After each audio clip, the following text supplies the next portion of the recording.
눈을 뜨면 언제나 하얀색뿐이에요.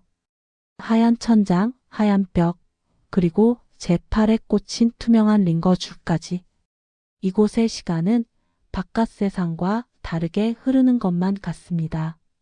창문 너머로는 벌써 목련, 꽃망울이 터질 듯 부풀어 오르고 있다는데 제 시간은 여전히 한겨울 언 땅 위에 멈춰 서 있거든요. 몸을 조금 뒤척이는 일조차 이제는 큰 결심이 필요한 일이 되어버렸습니다. 등 밑에 깔린 시트가 땀으로 눅눅해져 불쾌감이 느껴지지만 그저 얕은 숨만 몰아쉴 뿐이죠. 침대 옆 협탁 위에서 달그락거리는 소리가 들려옵니다. 남편 상훈 씨네요. 밤새 쪽잠을 잤는지 푸석한 얼굴에 거뭇한 수염이 돋아 있습니다. 그는 젖은 수건으로 제 이마를 조심스럽게 닦아주더군요. 그 손길이 너무 조심스러워서 마치 제가 금방이라도 바스라질 마른 낙엽이라도 된 것 같아 마음이 아릿했습니다. 일어났어? 목마르지 않아? 상훈 씨가 물컵에 빨대를 꽂아 제 입가에 대어줍니다. 저는 힘없이 고개만 살짝 끄덕였어요. 물 한 모금을 넘기는 식도조차 타들어 가는 듯 아파서 미간이 절로 찌푸려졌지만 걱정하는 그를 위해 억지로 꿀꺽 삼켰습니다. 괜찮아. 좀 잤어요? 나야 뭐 늘 잘 자지. 당신 열이 좀 내린 것 같아서 다행이야. 거짓말.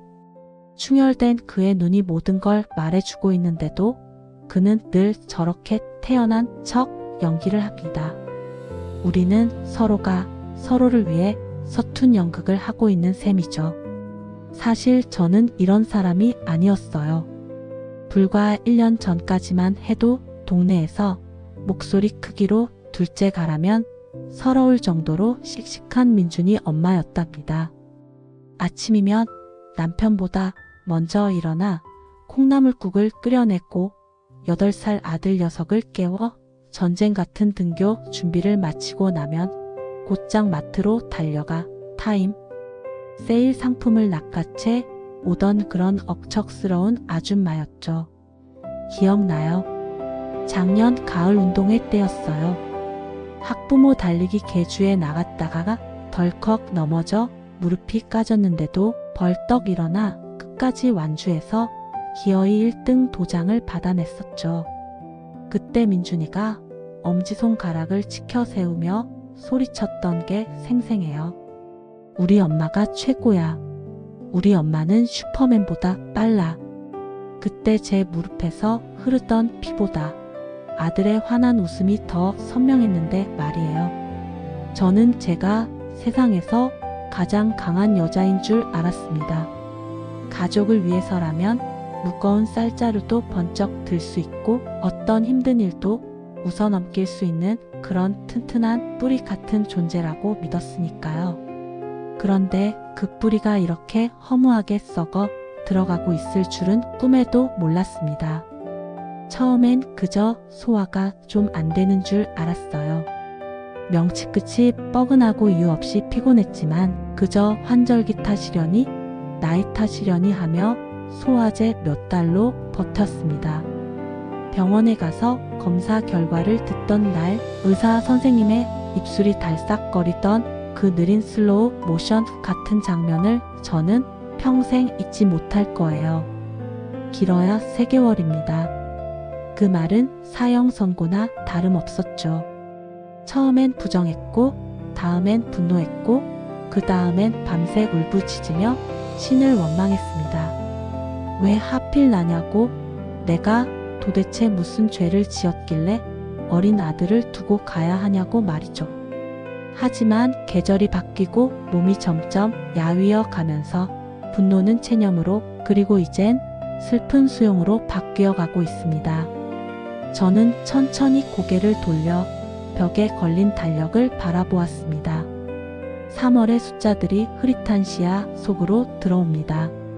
오늘은 10일, 그리고 빨간 동그라미가 쳐진 15일이 눈에 들어옵니다. 3월 15일, 민준이 생일. 가슴 한구석이 쿵 하고 내려앉는 기분이었어요.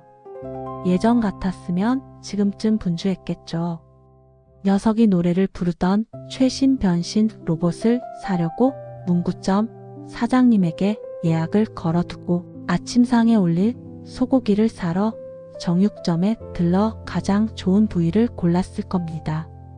친구들을 초대해 시끌벅적하게 파티를 열어주고 꽃갈 모자를 쓴 녀석의 사진을 찍어주며 행복해했을 텐데 지금 저는 병원 침대 위에서 손가락 하나 까딱하기 힘든 시한부 환자일 뿐입니다.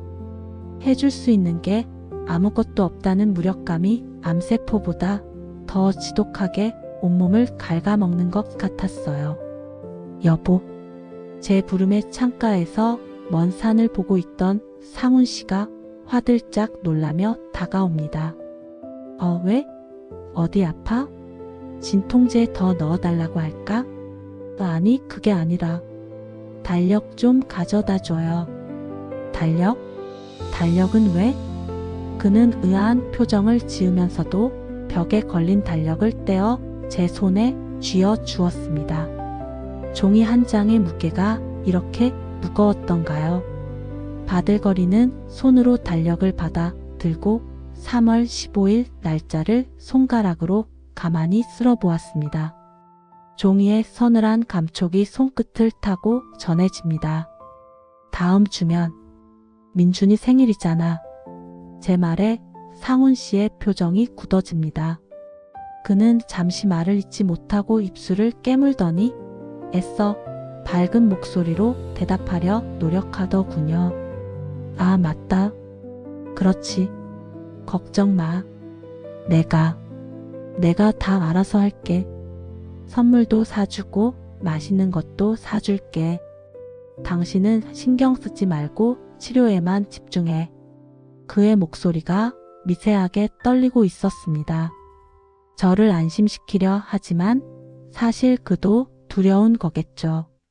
엄마 없이 치르는 아이의 첫 생일이 될지도 모른다는 사실이요. 저는 알고 있습니다. 제게 남은 시간이 그리 많지 않다는 것을요. 의사 선생님이 회진을 돌 때마다 짓는 그 난처한 표정과 점점 늘어나는 진통제 용량이 그것을 증명하고 있으니까요. 제가 떠나면 우리 민준이는 어떻게 될까요? 아직 신발끈 무는 것도 서툴고 밤에 화장실 갈 때면 무섭다고 엄마 손을 꼭 잡는 아이인데 엄마가 영영 돌아오지 않는다는 걸 알게 되면 그 작은 가슴에 얼마나 큰 구멍이 뚫릴까요? 상훈 씨 혼자서 그 빈자리를 다 채울 수 있을까요? 불안과 걱정이 꼬리에 꼬리를 물고 이어지다가 문득 하나의 생각이 머릿속을 스치고 지나갔습니다. 그냥 갈 순 없어. 이대로 아무 말 없이 그저 아픈 기억만 남겨주고 떠날 수는 없다는 생각이 들었습니다. 비록 몸은 썩어가고 있어도 제 마음속에 펄펄 끓고 있는 이 사랑만큼은 온전히 남겨주고 싶다는 욕심이 생겼죠. 내가 없어도 엄마가 민준이를 얼마나 사랑했는지 얼마나 소중하게 생각했는지 알려줘야만 했습니다. 여보, 응? 서랍에 편지지랑 펜 좀 꺼내줘요. 상훈 씨가 눈을 동그랗게 뜨고 저를 쳐다봅니다. 편지? 지금? 손에 힘도 없으면서 무슨 편지야. 나중에 좀 더 기운 나면 그때 써. 아니야. 지금 써야 해. 더 늦기 전에 꼭 써야 해. 제 목소리에 단호함이 묻어났는지 상훈 씨는 더 이상 만류하지 못하고 서랍을 뒤적거립니다. 잠시 후 그의 손에는 병원 매점에서 사온 듯한 촌스러운 꽃무늬 편지지와 검은색 볼펜이 들려 있었습니다. 그가 간이 테이블을 침대 위로 올려주고 편지지를 펼쳐 주었습니다. 하얀 백지가 제 눈앞에 놓였습니다. 마치 제가 살아온 인생의 남은 페이지처럼 아무것도 쓰여 있지 않은 하얀 종이. 이곳에 제 마지막 숨결을 불어 넣어야 합니다. 펜을 쥐었습니다. 손가락 마디마디가 뻣뻣하게 굳어 마치 남의 손을 빌린 것처럼 감각이 없더군요. 펜 하나 쥐는 게 이렇게 힘겨운 노동이 될 줄이야. 식은땀이 등줄기를 타고 흘러내렸습니다. 하지만 저는 이를 악물었습니다. 이건 단순한 편지가 아닙니다. 제가 민준이에게 줄 수 있는 유일하고도 마지막인 생일 선물입니다. 로봇 장난감처럼 화려하지도 않고 소고기 미역국처럼 따뜻하지도 않겠지만 제 영혼을 갈아 넣어 쓴 이 글자들만이 훗날 아이가 슬플 때 기댈 수 있는 작은 언덕이 되어줄 거라 믿습니다. 상훈 씨가 불안한 눈빛으로 저를 지켜보는 가운데 저는 떨리는 손끝에 온 힘을 집중했습니다. 펜촉이 종이에 닿았습니다. 사각. 거친 소리가 조용한 병실을 울립니다. 이제 시작입니다. 제 생의 마지막 과업이 종이 위에 펜촉을 올려놓는 그 단순한 동작이 마치 벼랑 끝에 서는 것처럼 아득하게 느껴졌답니다. 흰 종이는 끝도 보이지 않는 설원 같았고 저는 그 위를 맨발로 걸어야 하는 조난자 같았죠. 숨을 크게 들이마셨어요. 폐의 깊숙한 곳에서부터 그르렁거리는 쇳소리가 섞여 나왔습니다. 손끝에 온 신경을 모아 첫 글자를 적어 내려갔습니다. 4. 시옷시옷 하나를 긋는데 손이 제멋대로 춤을 추더군요. 뼈마디가 불에 데인 듯 화끈거리더니 이내 감각이 무뎌졌습니다. 분명 반듯하게 쓰려고 했는데 종이 위에 남겨진 건 지렁이가 기어가는 듯한 흉측한 선뿐이었어요. 속이 상해서 입술을 깨물었습니다. 예전에는 알림장 글씨를 또박또박 잘 쓴다고 선생님께 칭찬받던 민준이 엄마였는데 이제는 제 아들 이름 썩 자조차 제대로 쓰지 못하는 신세가 되었다는 게 견딜 수 없이 비참했거든요. 다시 심기일전해서 다음 글자를 씁니다. 랑. 한 획이 천근만근이었습니다. 이마에는 식은땀이 송글송글 맺혀 눈으로 흘러내렸지만 닦을 여유조차 없었죠. 그저 펜을 놓치지 않으려 안간힘을 쓸 뿐이었습니다.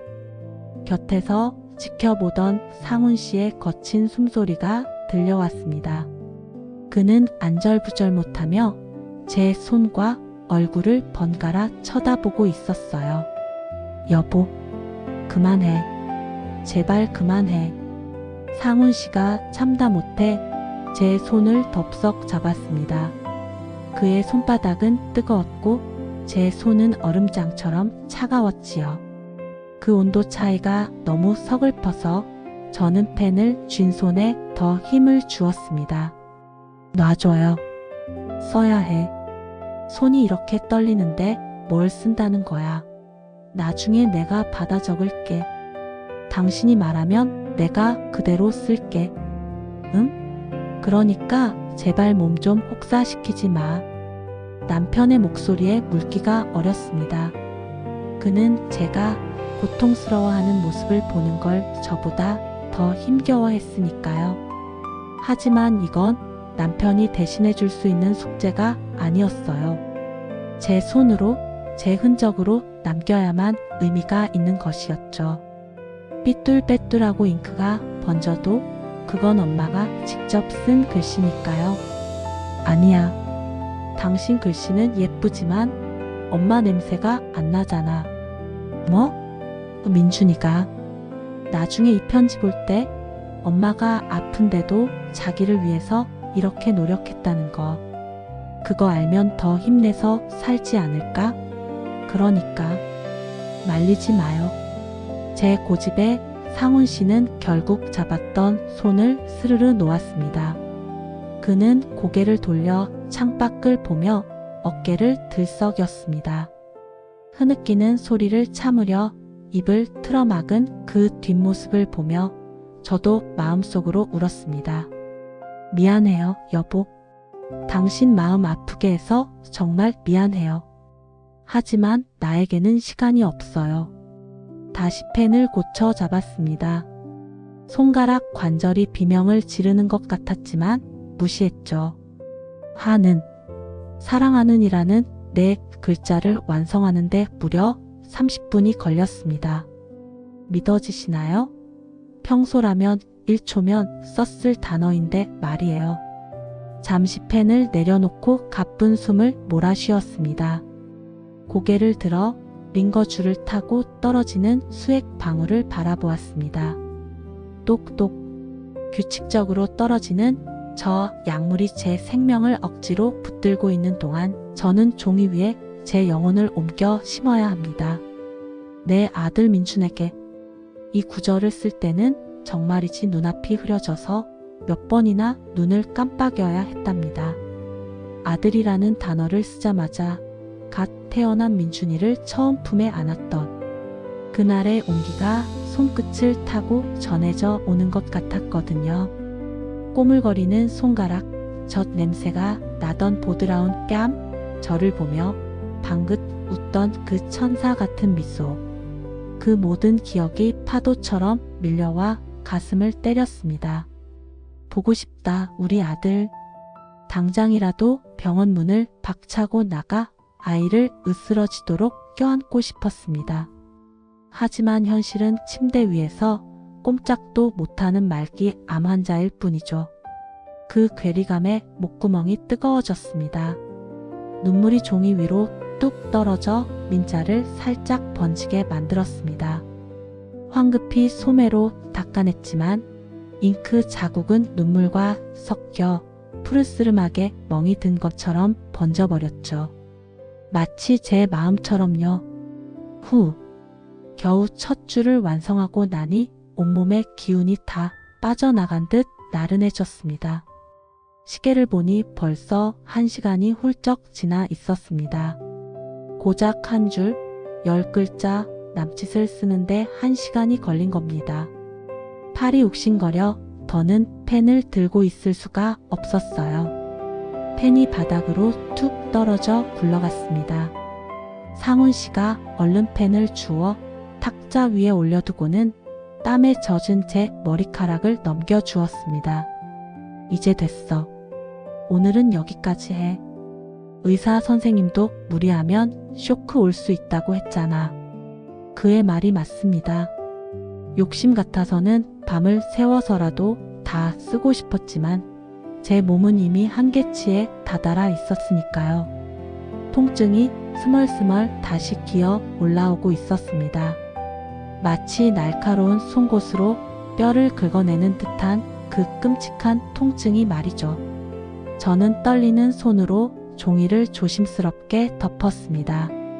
비록 지렁이 같은 글씨에 눈물 자국까지 얼룩진 엉망진창인 편지였지만 제게는 그 무엇보다 소중한 보물치도 같았습니다. 여보, 나 좀 눕혀줘요. 상훈 씨의 도움을 받아 다시 베개에 머리를 뉘었습니다. 천장이 빙글빙글 도는 것 같았어요. 진통제가 혈관을 타고 퍼지면서 의식이 몽롱해지기 시작했습니다. 하지만 그 흐릿한 의식 속에서도 한 가지 생각만은 선명하게 빛나고 있었습니다. 내일은 2줄을 써야지. 아니, 3줄이라도. 몸은 시들어가고 있었지만 제 안의 모성애는 오히려 더 독하게 피어오르고 있었습니다. 민준이에게 해주고 싶은 말이 산더미처럼 쌓여 있었거든요. 생일 축하한다는 말, 사랑한다는 말, 엄마가 없어도 밥 잘 먹으라는 잔소리, 그리고 미안하다는 말까지. 이 모든 걸 다 전하기 전에는 절대 눈을 감을 수 없습니다. 저승사자가 제 멱살을 잡고 끌고 가려 해도 저는 이 펜을 놓지 않고 버틸 겁니다. 창밖은 이미 어둠이 내려앉아 있었습니다. 병실의 창문에 제 얼굴이 희미하게 비쳤습니다. 앙상하게 마른 얼굴, 퀭한 눈. 낯선 여자가 저를 보고 있었지만 저는 그 여자에게 작게 속삭여 주었습니다. 잘했어. 정말 잘했어. 내일도 부탁해. 그렇게 4일간의 긴 여정 중 가장 힘들고 고통스러웠던 첫 번째 날이 저물어가고 있었습니다. 내일은 오늘보다 조금 덜 아프기를, 펜을 쥔 손에 조금만 더 힘이 들어가기를 간절히 기도하며 눈을 감았습니다. 셋째 날 아침은 유난히 고요했습니다. 밤새 내린 비로 창밖 세상이 젖어 있었고 제 몸도 물먹은 솜처럼 무겁게 가라앉아 있었지요. 눈꺼풀을 들어 올리는 것조차 힘에 부쳤지만 저는 습관처럼 침대 옆 테이블을 더듬었습니다. 편지지. 아직 채워야 할 빈 공간이 너무 많이 남아 있었으니까요. 진통제 용량이 늘어난 탓인지 머릿속이 뿌연 안개로 가득 찬 기분이었습니다. 현실과 꿈의 경계가 모호해지더군요. 펜을 잡은 손이 제 의지와 상관없이 허공을 휘적거렸습니다. 억지로 정신을 붙들어야 했습니다. 입술을 깨물어 피 맛을 보고서야 겨우 초점이 돌아왔습니다. 엄마는 어제까지 겨우 5줄을 썼습니다. 오늘은 조금 더 속도를 내야만 했습니다. 마음이 급해졌거든요. 의사 선생님이 회진을 돌 때마다 나누는 눈빛이 점점 어두워지고 있다는 걸 환자인 제가 모를 리 없었으니까요. 펜촉을 종이에 댔습니다. 하지만 생각만큼 손이 움직여주지 않았습니다. 글자 하나를 적을 때마다 온몸의 뼈마디가 비명을 질렀고 식은땀이 비오듯 쏟아졌습니다. 행복이라는 단어를 쓰려다 해 자에서 멈춰버렸습니다. 손가락이 마비된 듯 굳어버린 겁니다. 저도 모르게 앓는 소리가 새어 나왔습니다. 쪽잠을 자던 상훈 씨가 벌떡 일어났습니다. 여보, 왜 그래? 많이 아파? 간호사 부를까? 아니야. 괜찮아. 물 좀 줘. 상훈 씨가 떨리는 손으로 물을 먹여 주었습니다. 타들어 가는 목구멍으로 시원한 물이 넘어갔지만 가슴 속의 갈증은 해결되지 않았습니다. 상훈 씨는 제 손에서 펜을 뺏으려 했습니다. 그만해, 제발. 이러다 당신 정말 큰일 나. 내가 나중에 민준이한테 다 말해줄게.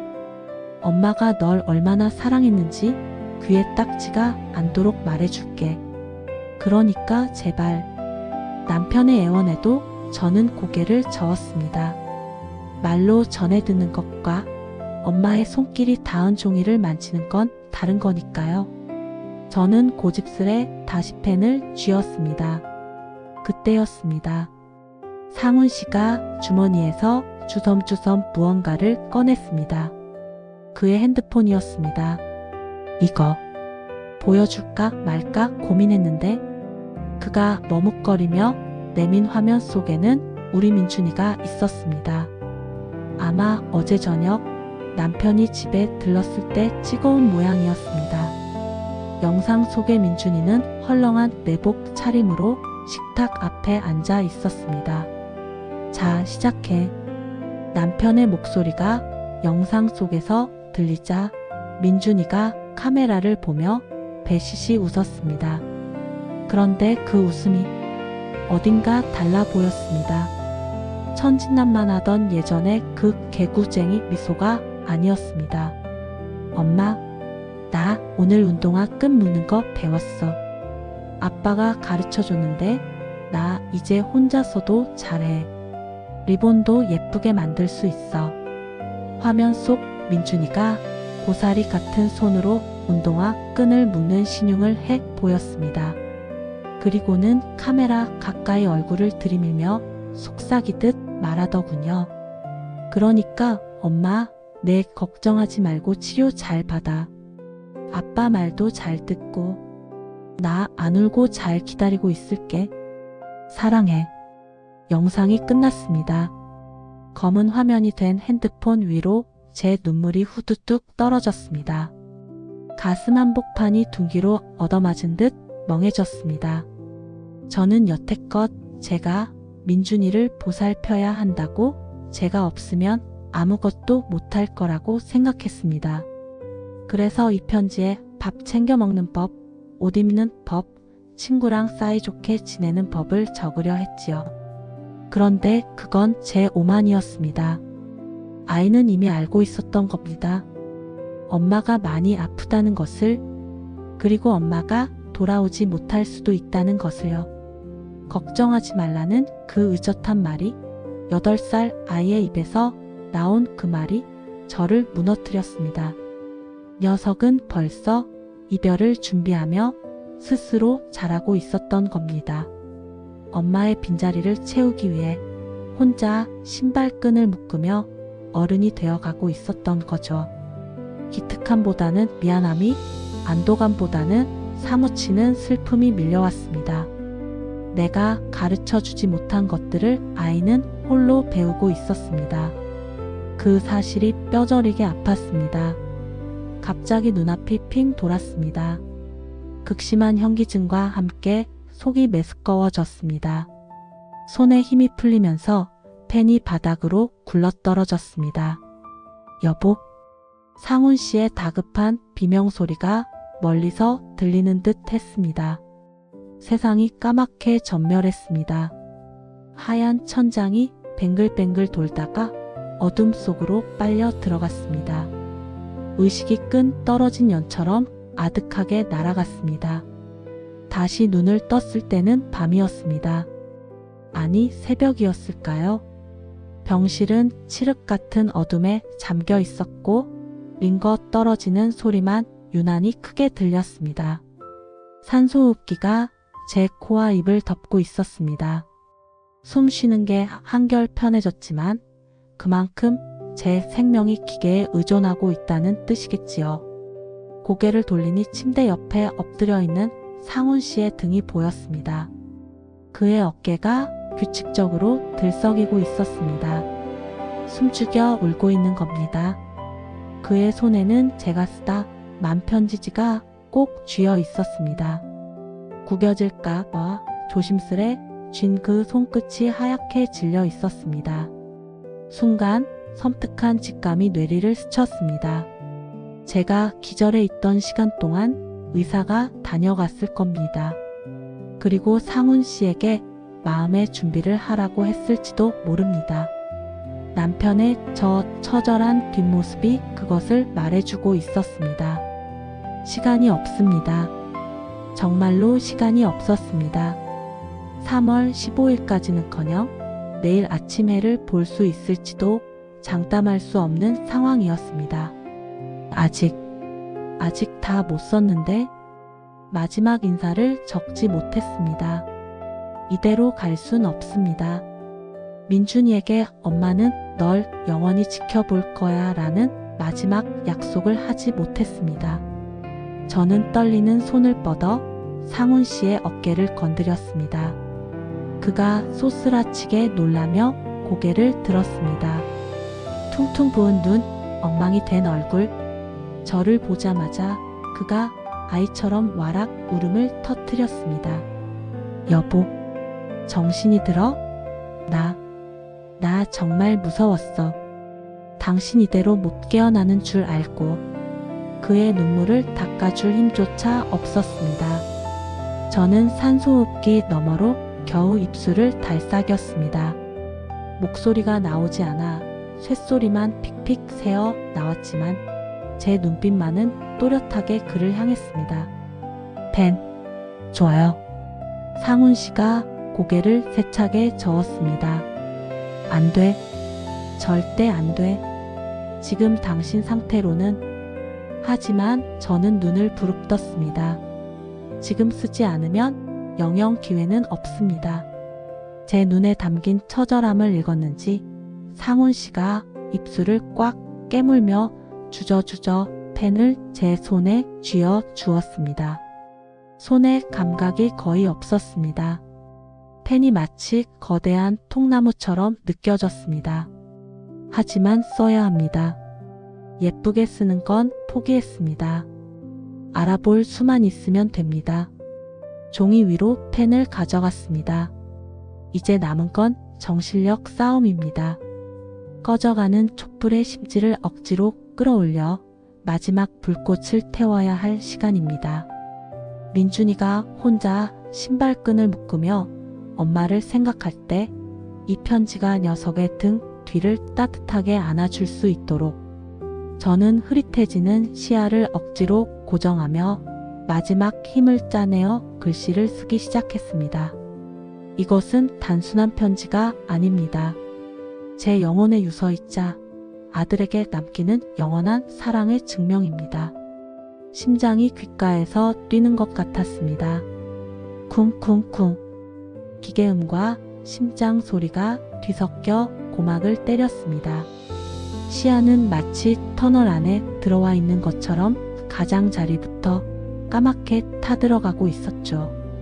오직 제 눈앞에 놓인 하얀 종이와 펜 끝만이 희미한 빛 속에 둥둥 떠 있을 뿐이었습니다. 마지막 한 문장, 딱 한 문장만 주문을 외우듯 속으로 되뇌었습니다.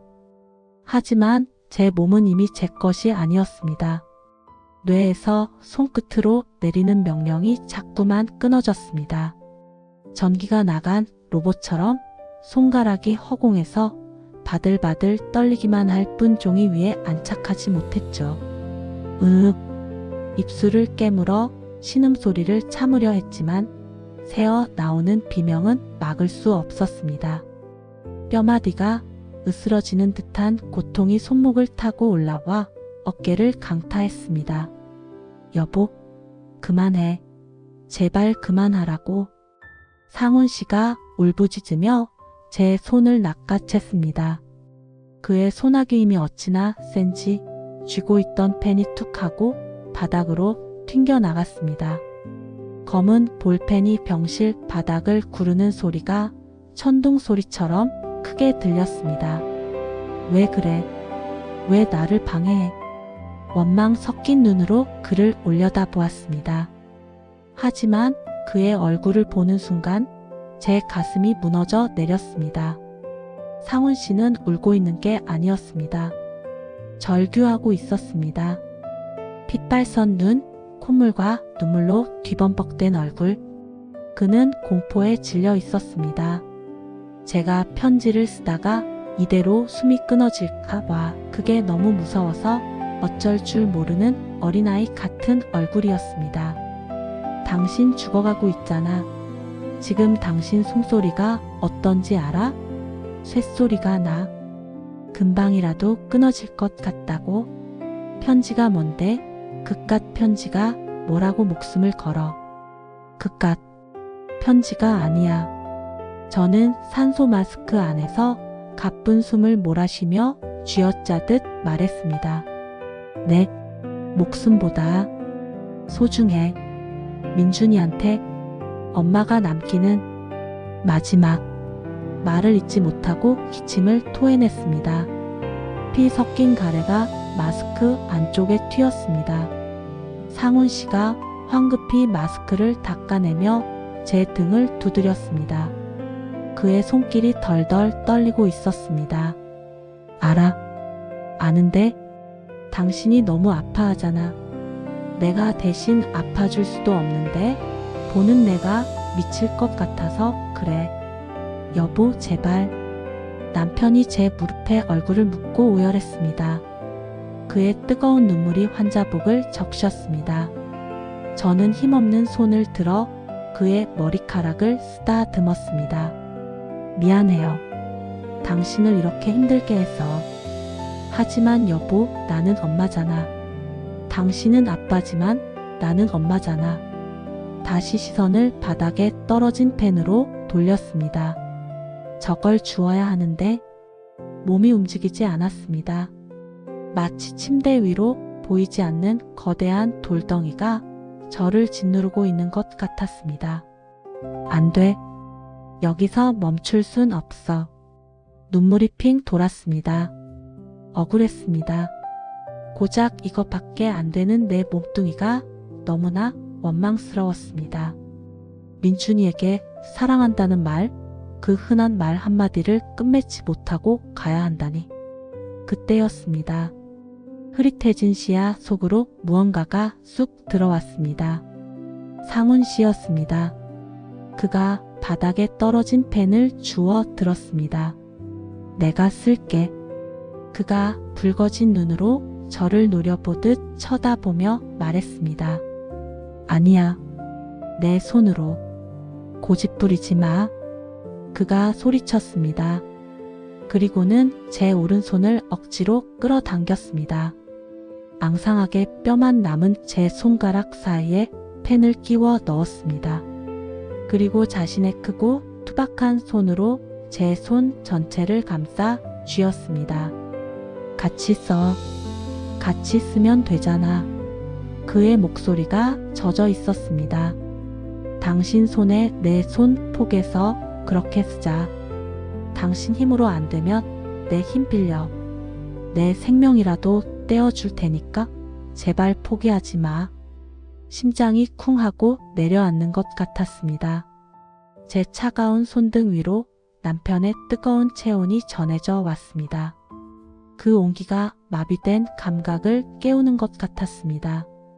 우리는 마치 2인 삼각 경기를 하는 선수처럼 하나의 펜을 두 사람의 손으로 꽉 쥐었습니다. 자, 쓴다. 상훈 씨의 리드에 맞춰 펜촉이 종이 위에 닿았습니다. 4. 제 힘으로는 불가능했던 글자가 남편의 힘이 더해지자 기적처럼 쓰여졌습니다. 비록 삐뚤빼뚤하고 굵기가 제멋대로였지만 그것은 분명한 글자였습니다. 랑. 눈물이 왈칵 쏟아져 앞이 보이지 않았습니다. 눈물방울이 렌즈처럼 시야를 왜곡시켰지만 저는 멈추지 않았습니다. 상훈 씨의 손이 덜덜 떨리는 제 손을 단단하게 지지해주고 있었으니까요. 그 떨림은 슬픔의 진동이 아니라 사랑의 파동이었습니다. 마지막 글자를 쓰는 순간 상훈 씨가 흐느끼며 제 어깨에 머리를 기댔습니다. 사랑해. 민준아. 사랑해. 으흐흑. 그가 대신 소리내어 읽어주었습니다. 마치 제가 하고 싶은 말을 대신 토해내듯이. 그리고 엄마는 영원히. 우리는 멈추지 않았습니다. 편지지의 마지막 여백, 그 좁은 공간을 향해 펜을 움직였습니다. 제 호흡이 점점 가빠지고 눈앞이 하얗게 전멸했지만 손끝의 감각만은 선명했습니다. 남편의 손이 제 손을 이끌고 있었습니다. 아니, 어쩌면 저 세상으로 가는 길을 배웅해주고 있는 것일지도 몰랐습니다. 내 곁에 있을 거야. 마침표. 작은 점 하나를 찍는 순간 팽팽하게 당겨져 있던 끈이 툭 끊어지는 느낌이 들었습니다. 다 썼어. 상훈 씨가 속삭였습니다. 저는 그제야 펜을 쥔 손에 힘을 풀 수 있었습니다. 펜이 굴러떨어지고 상훈 씨의 손만이 제 손을 따뜻하게 감싸고 있었습니다. 완성된 편지가 눈앞에 있었습니다. 지렁이가 기어가는 듯한 글씨, 눈물 자국으로 얼룩덜룩해진 종이, 그리고 두 사람의 손땀으로 쭈글쭈글해진 모서리. 세상에서 가장 지저분하고 세상에서 가장 아름다운 편지. 고마워, 여보. 입 모양으로만 겨우 말했습니다. 목소리는 나오지 않았습니다. 이제 정말 끝났다는 안도감이 밀려오자 참아왔던 고통도 두려움도 모두 사라지는 것 같았습니다.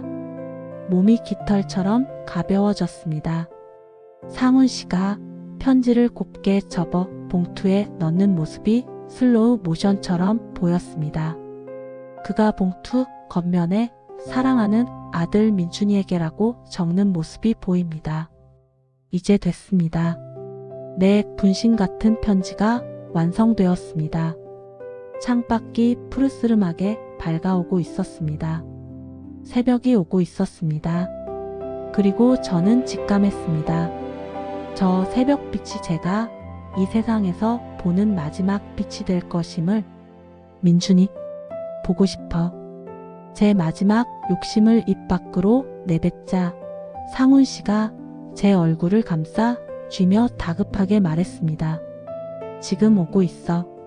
엄마가 위독하다고 하니까 할머니랑 같이 오고 있어. 조금만 더 버텨. 응? 제발 눈 감지 마. 그의 목소리가 점점 멀어졌습니다. 웅웅거리는 동굴 속 소리처럼 들렸습니다. 눈꺼풀이 천근만근 무거워졌습니다. 하지만 잠들면 안 됩니다.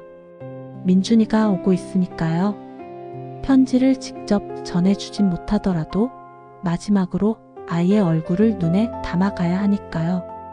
저는 젖 먹던 힘을 다해 눈을 부릅떴습니다. 흐릿한 시야 속에서 병실 문이 덜컥 열리는 소리가 들렸습니다. 엄마, 저 멀리서 환한 빛과 함께 작은 천사가 달려오고 있었습니다. 마지막 순간은 생각보다 아프지 않았어요. 맹렬하게 타오르던 고통의 불길이 거짓말처럼 사그라들고 마치 따뜻한 물속에 몸을 담근 듯 평온한 기운이 저를 감싸 안았답니다. 흐릿하던 시야가 한순간 환해지면서 제 손을 잡고 울고 있는 상훈 씨와 겁에 질린 민준이의 얼굴이 슬로우 모션처럼 선명하게 보였죠. 엄마 가지마. 민준이의 목소리가 들렸지만 그 소리는 귀로 들리는 게 아니라 가슴으로 직접 울려 퍼지는 것 같았어요. 마지막 힘을 다해 아이의 손등을 손가락으로 톡 건드렸습니다. 괜찮아, 엄마는 괜찮아. 그렇게 말해주고 싶었지만 입술은 더 이상 움직이지 않았죠. 대신 저는 마음속으로 가장 환하게 웃어주었습니다. 그 아이가 제 손을 꼭 쥐었을 때 전해지던 그 작고 따뜻한 온기. 그것이 제가 이 세상에서 가져가는 마지막 감각이었습니다. 그 온기를 품고 눈을 감으니 깊고도 편안한 어둠이 저를 안아주더군요. 그렇게 저는 4일간의 치열했던 집필을 마치고 긴 소풍을 끝냈답니다. 그리고 시간은 흘러 3월 15일이 되었습니다. 저는 이제 육체라는 좁은 방을 벗어나 그토록 걱정하던 우리 집 거실을 내려다보고 있답니다. 상훈 씨는 약속을 지켰어요. 텅 빈 것만 같았던 집에 작은 케이크 하나가 놓이고 촛불 8개가 켜졌거든요. 상훈 씨는 많이 야위었지만 눈빛만은 단단해져 있었습니다. 그가 양복 안주머니에서 꼬깃꼬깃해진 편지 봉투를 꺼냈습니다. 제가 죽을 힘을 다해 남편의 손을 빌려 완성했던 바로 그 편지였죠. 봉투 모서리는 닳아 있었고 눈물 자국은 말라서 얼룩이 되어 있었지만 제 눈엔 세상 그 어떤 보석보다 빛나 보였습니다. 민준아, 이거 봐라. 엄마가 민준이 생일 축하한다고 보낸 편지야. 아빠의 말에 민준이의 눈이 동그라해졌습니다. 엄마가? 하늘나라에서? 응. 엄마가 많이 아파서 손에 힘이 없었지만 우리 민준이한테 꼭 해주고 싶은 말이 있어서 며칠 밤을 꼬박 세워서 쓴 거야. 상훈 씨가 떨리는 손으로 편지를 펼쳤습니다. 지렁이가 기어가는 듯 삐뚤빼뚤한 글씨들이 모습을 드러냈습니다. 남들이 보면 낙서라고 했을지도 모를 그 글씨들을 상훈 씨는 성우처럼 또박또박 그리고 다정하게 읽어 내려갔습니다. 사랑하는 내 아들 민준에게. 첫 문장이 낭독되는 순간 거실의 공기가 바뀌는 것 같았습니다. 마치 제가 그 자리에 앉아 아이의 등을 토닥이는 것처럼 따스한 기운이 감돌았죠. 엄마는 민준이 덕분에 세상에서 제일 행복한 사람이었어. 비록 몸은 곁에 없지만 마음은 늘 내 그림자 속에 숨어서 너를 지켜볼 거야. 신발끈 묶을 때도, 학교 갈 때도, 친구랑 놀 때도. 중간중간 글자가 번져 알아보기 힘든 부분에서 상훈 씨의 목소리가 메이기도 했지만 그는 멈추지 않았습니다.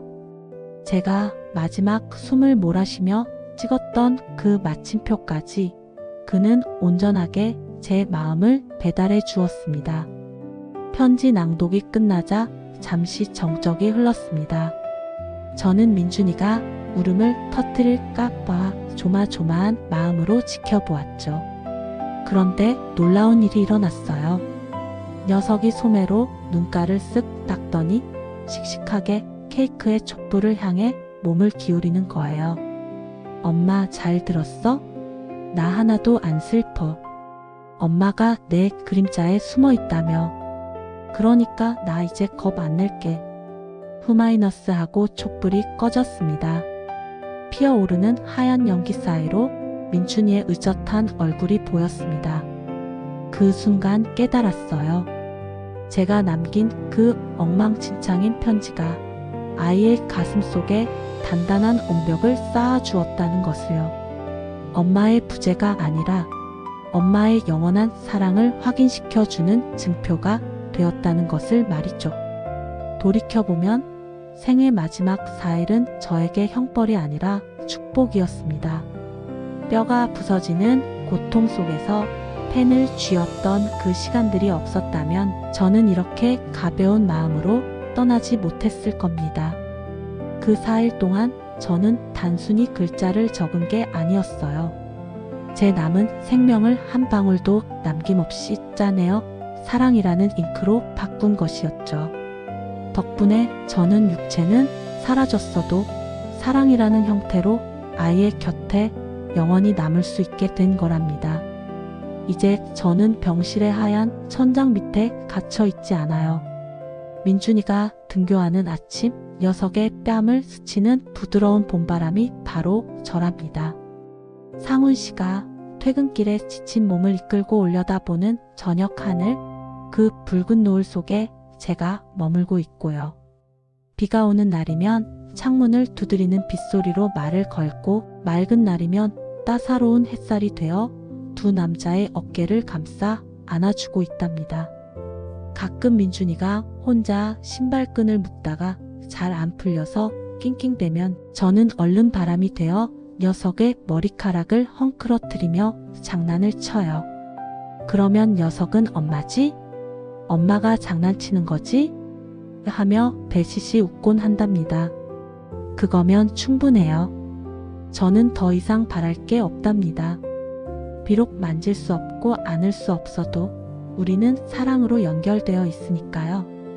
죽음은 이별이 아니라 그저 서로 다른 방식으로 사랑하게 되는 변화일 뿐이라는 걸 이제는 알아요.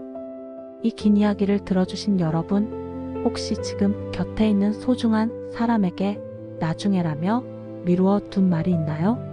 쑥스럽다고, 시간이 없다고, 혹은 당연히 알 거라고 생각해서 삼켜버린 말들 말이에요. 부디 미루지 마세요. 저처럼 벼랑 끝에 서서 굳어가는 손으로 펜을 잡고 후회하지 않도록 말이에요. 오늘 저녁엔 집에 돌아가 가족의 손을 잡고 혹은 전화를 걸어 말해주세요. 고맙다고, 미안하다고, 그리고 하늘만큼 땅만큼 사랑한다고. 거창한 편지가 아니어도 좋아요. 따뜻한 눈빛 한 번, 다정한 목소리 한 번이면 충분하답니다. 그 짧은 순간들이 모여 훗날 우리 삶을 지탱해주는 가장 단단한 힘이 되어 줄 테니까요. 제 이야기는 여기서 끝이지만 저와 민준이 그리고 상훈 씨의 이야기는 계속될 거예요. 저는 이제 민준이 꿈속으로 놀러 가봐야겠어요. 오늘 밤은 녀석이 좋아하는 변신 로봇을 타고 우주여행을 시켜주기로 했거든요.